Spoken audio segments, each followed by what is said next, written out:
Terima kasih Anda kembali bersama kami, pemirsa, dan langsung saja saya menyapa Ibu Siti Zuhro melalui sambungan telepon. Selamat malam, Ibu Siti. Halo, selamat petang, Mbak Val. Iya, Ibu, ini kalau kita bicara mengenai aksi demonstrasi pada 4 November lalu, kemudian Presiden Jokowi menyatakan di akhir pidatonya pada dini hari itu mengatakan bahwa ada aktor politik yang menunggangi aksi tersebut. Menurut Anda, sebagai seorang pengamat politik, siapa sebenarnya aktor yang dimaksud? Siapa? Yang jelas yang paling tahu Pak Jokowi, Mbak Val. Yang paling tahu dalam hal ini ya tentu Pak Jokowi. Ya, kalaupun kita mencoba menyampaikan itu kan kita mencoba-coba mengira-ngira siapa gitu. Tapi yang paling penting menurut saya ini sudah saatnya cooling down kita. Jangan semakin dipanaskan, cooling down ya. Kan himbauan dari Pak Presiden sangat jelas bahwa tolong demonstrasi ini dilakukan secara damai. Tolong dilakukan juga secara santun gitu ya. Jadi rakyat sudah diminta santun, damai, dan mengatakan atau menyampaikan itu dengan tentu tanpa kekerasan dan sebagainya. Dan kita tahu akhirnya mungkin ada letupan-letupan tadi itu. Lalu siapa ini? Tadi berita Satu TV sudah menyampaikan di situ, kita lihat sama-sama bahwa ada Pak Fahri Hamzah gitu ya. Apa ke sana arahnya kan gitu. Yeah. Menurut saya kalaupun akhirnya ke Pak Fahri Hamzah, jauh lebih bagus ada aktor yang tampak. Yang tidak bagus itu yang tidak tampak. Ini yang bahaya. Musuh negara kita kalau tidak tampak kan bahaya. Bahwa Pak Fahri Hamzah adalah kader PKS. Dan beliau adalah salah satu pimpinan di DPR RI. Tentu kita sangat percaya Pak Jokowi ini piawai ya, memiliki talenta dalam mendorong, termasuk kemarin ada partai-partai yang friksi gitu ya. Juga sekarang kita menyaksikan friksi itu sudah reda meskipun masih ada sisa di P3. Dalam hal kayak unjuk rasa seperti ini kan masalahnya sangat serius, akidah gitu ya, untuk masyarakat atau umat Islam itu serius sekali. Lah tentu kita sangat menghormati kalau sistem presidensial kita melalui Pak Jokowi dalam hal ini merangkul semuanya gitu ya. Semua dirangkul karena beliau adalah Bapak Presiden Republik Indonesia untuk rakyat Indonesia, bukan untuk hanya golongan tertentu, kalangan tertentu atau partai-partai pendukung saja. Tidak seperti itu membacanya. Jadi memang Pak Jokowi ini memang untuk rakyat semua. Jadi kalau ada anak-anaknya yang sekarang ini katakan gitu ya, sedang galau, sedang was-was, sedang mungkin tidak puas dan sebagainya. Pak Jokowi memiliki potensi atau kepiawaian, talenta itu untuk merangkul semuanya.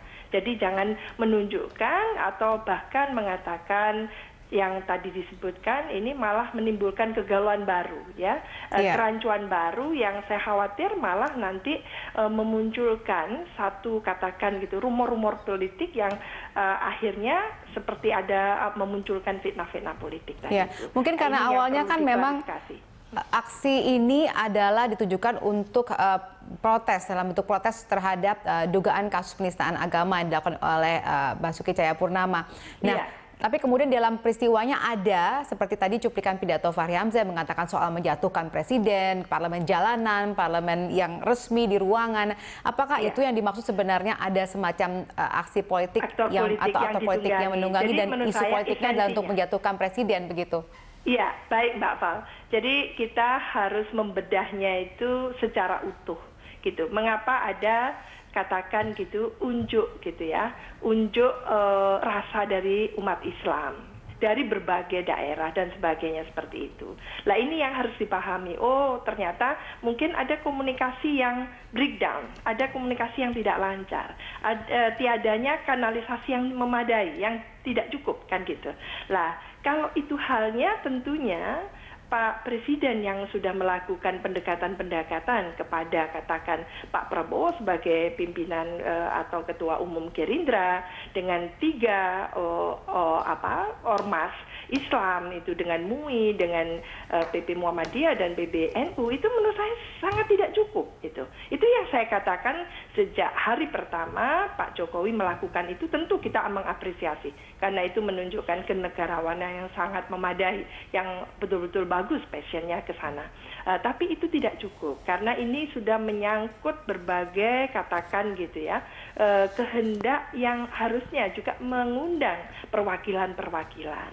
Jadi tidak perlu ditarik-tarik bahwa ini lalu akan menjatuhkan Pak Jokowi. Tidak seperti itu. Itu yang juga saya argumentasikan lama. Dari mana rumusnya menjatuhkan Pak Jokowi? Kan itu. Jadi kita tetap konstitusional, kita tetap jernih, dan tentunya kita mengharapkan Pak Jokowi harus tegar menghadapi ini dengan betul-betul menunjukkan kepemimpinannya di kelasnya gitu. Karena semuanya ini anak kepingin dirangkul, kepingin diayomi kan gitu. Tidak hanya ada yang merasa dilebihkan, ada yang dikurangkan kan itu. Jadi kita melihatnya ini Indonesia sekali gitu Mbak. Jadi menurut saya kalau memang ini gerakan yang untuk menggulingkan, tidak begini ceritanya. Tidak begini ceritanya. Ya, tahan jadi, dulu Ibu Siti. Saya ingin meluruskan karena saya harus netral kan katanya itu tadi. Ini jadi yang saya harapkan justru sekarang ini cooling down. Tentunya Presiden dengan otoritas dan kewenangannya, dengan jejaringnya, fasilitas yang dimiliki dan sebagainya itu bisa melakukan apapun gitu ya, termasuk meredam ini semua ke akar masalahnya. Kita harapkan juga begitu bisa cooling down ya Bu. Tapi Ibu tahan dulu Bu, jangan ditutup dulu sambungan teleponnya. Kami akan berdialog dengan yang di studio. Ya Pak Didi, ini kalau kita lihat tadi kan katanya sebenarnya ini harusnya tidak perlu ada lutupan-lutupan, juga pengucapan ada aktor-aktor politik dan tidak melulu juga mengarah ke Fahri Hamzah seperti katakan Ibu Siti Zuhro. Nah, menurut Anda sebenarnya siapa yang di sini diarahkan sebenarnya? Karena kan kalau kita lihat sebelum-sebelumnya juga ada misalnya waktu itu Pak SBY sempat memberikan pernyataan khusus gitu bahwa janganlah mengarahkan kepada kami tidak mendanai dan lain-lainnya. Nah, apakah memang ada perasaan dari Demokrat ini mengarah kepada Demokrat? Saya kira begini, kalau statement Pak SBY kan jelas kemarin ya mengatakan bahwa tidak ada kaitannya dengan Mas Agus maju pilkada DKI karena ingin berkompetisi dengan sebaik-baiknya. Lalu timbul di publik menjelang 4 November itu isu-isu yang luar biasa dan juga intelijen kita yang tidak akurat yang mengarah ke Pak SBY. Wajar sekali dong seorang Pak SBY lalu memberikan penjelasan lalu kemudian kalau lalu dikait-kaitkan itu yang sungguh tidak benar. Kalau kita dengar keseluruhan apa yang disampaikan Pak SBY justru menghimbau, meminta yang namanya unjuk rasa yang damai. Itu jelas kalau kita lihat pesan yang disampaikan Pak SBY. Dan soal unjuk rasa kalau kita lihat 10 tahun Pak SBY sebagai pemimpin negeri kita, jelas unjuk rasa ini hal yang biasa, hal yang sangat biasa dan hampir boleh dibilang tiap tahun ada unjuk rasa. Ada mungkin 1-2 kali unjuk rasa besar, itu semuanya ditangani dengan sebaik-baiknya, tidak disumbat hak demokrasi, setiap orang diberikan kebebasan berekspresi sebaik mungkin. Jadi cuma tadi saya menarik apa yang disampaikan Bu Siti Zuhro ya. Ini unjuk rasa kemarin dalam pandangan saya dan juga dari beberapa wartawan yang menyaksikan, wartawan internasional juga. Ini yang terbesar di Indonesia kata mereka. Ya, nah, jadi persoalannya begini. Saya kira yang disampaikan Ibu Siti Zuhro benar sekali. Bagaimana ini didengar ya. Ini mungkin ada komunikasi, ada hal-hal yang perlu didengar oleh pemerintah.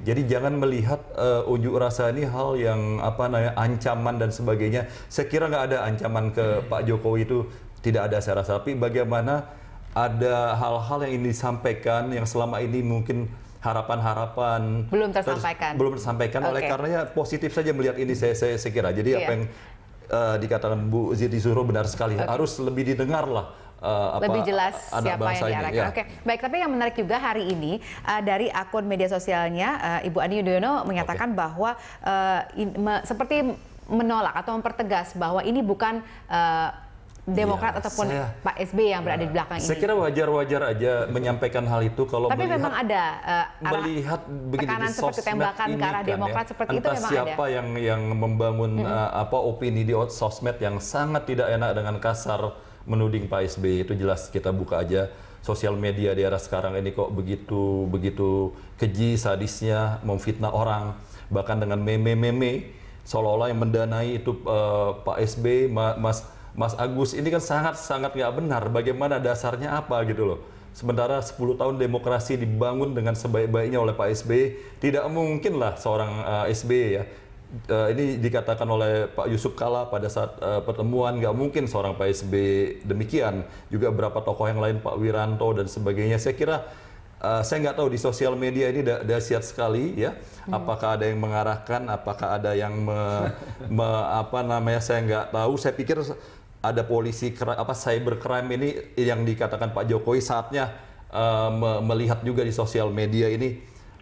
Kok ada perilaku-perilaku yang begitu kasar, begitu fitnah, keji, ini nggak bisa dibiarkan karena ini berpotensi fitnah dan memecah belah bangsa kita. Oke, Pak Dadang, kalau Anda boleh berkomentar, sebenarnya siapa sih yang diarahkan? Waktu katanya Demokrat mereka tidak mendanai kok gitu. Saya percaya pada Pak SBY. Pak Menko Polhukam, Pak Wiranto ketika bertemu dengan Pak SBY itu sudah menyampaikan bahwa tidak ada tudingan-tudingan yang mengarah pada Pak SBY. Tetapi orang, masyarakat kan bisa menganalisa dan lain sebagainya. Itulah sosial media sebagai sebuah fenomena yang menarik di abad 21 ini. Tetapi begini intinya, bahwa persoalan penistaan agama yang sekarang ini ramai itu kan tidak berdiri tunggal gitu ya. Artinya itu kan orang siapapun bisa menilai bahwa akan terjadi dampak. Kalau terjadi sesuatu misalkan di dalam proses penistaan agama ini, itu dampaknya ke Pilkada DKI. Ada yang diuntungkan, ada yang rugi, dan siapapun bisa menakar-nakar, menghitung-hitung.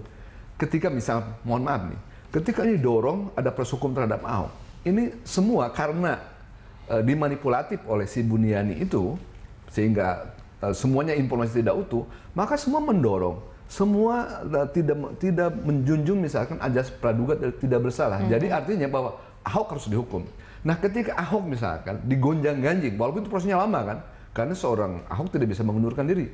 Tetapi misalkan target mereka kan Ahok tersangka. Ketika Ahok menjadi tersangka, ini kan digoreng-goreng. Seorang calon gubernur tersangka dan lain sebagainya. Ini kan menghancurkan kredibilitas. Dan tentunya ini siapa yang diuntungkan? Ada yang diuntungkan. Jadi menurut Anda memang ada hubungannya dengan Pilkada DKI? Nah tentu tidak bisa. Saya setuju dengan apa yang disampaikan oleh Pak Yusuf Kalla. Andai kan kata Pak Yusuf Kalla kan, ini tidak berdekatan dengan Pilkada Jakarta. Persoalan Ahok di Pulau Seribu nggak ada masalah. Karena ini kan sebetulnya kan, ini banyak persoalan persepsi deh. Kalau di kalangan umat Islam sendiri, ada yang mengatakan itu penistaan, ada yang tidak penistaan. Apalagi misalnya di situ ada penggunaan kata-kata yang sangat complicated sekali misalkan. Kalau itu kemudian diarahkan kepada penistaan.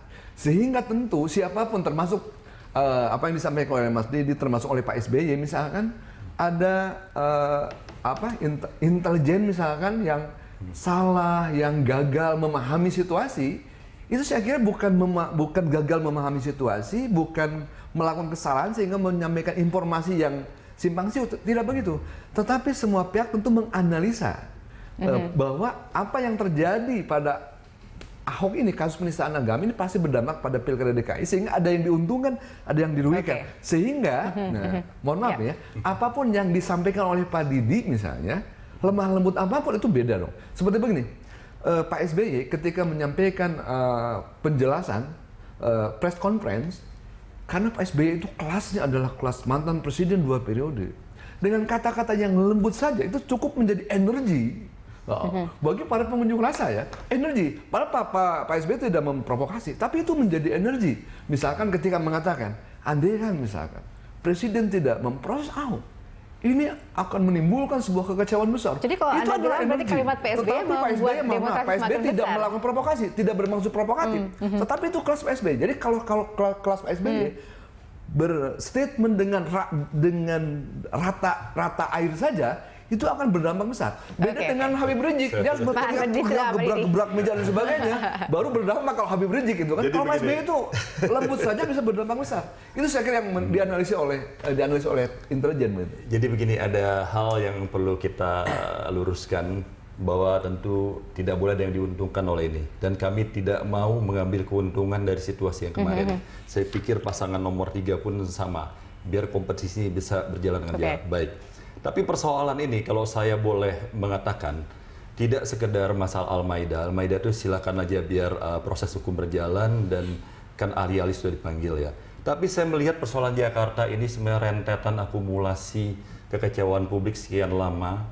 Ya begini ya, Pak Ahok saya pikir sudah bekerja cukup baik di Jakarta. Tapi kerap kali timbul konflik-konflik karena cara bertutur yang tidak terkontrol, bertutur yang over berlebihan. Saya kira seorang pemimpin di dalam bertutur itu harus sangat menjaga sekali sehingga apa-apa yang tujuan Jadi baik lagi-lagi itu pusatnya di Pilkada DKI Jakarta. Saya nggak mengatakan demikian di kaitan ini kan sehingga setiap perkataan dia, kata demi kata, kalimat-kalimat mungkin maksud baik, tapi kalau caranya terkesan arogan, lalu kasar, lalu juga tidak terkontrol, ini berbahaya saya kira. Karena seorang pemimpin dimanapun harus punya kecerdasan emosional, saya katakan. Jadi Pak Ahok sudah bekerja dengan cukup baik, tapi hal-hal itu yang harusnya bisa ke depan kalau ini kompetisi ini dilanjutkan. Ya hal-hal itu bisa harus lebih dijaga dengan baik sehingga cooling down tidak terlalu panas pilkada DKI-nya. Baik, Ibu Siti, kami harap Anda masih tetap bersama kami nanti. Kami akan kembali usai jeda berikut ini, pemirsa.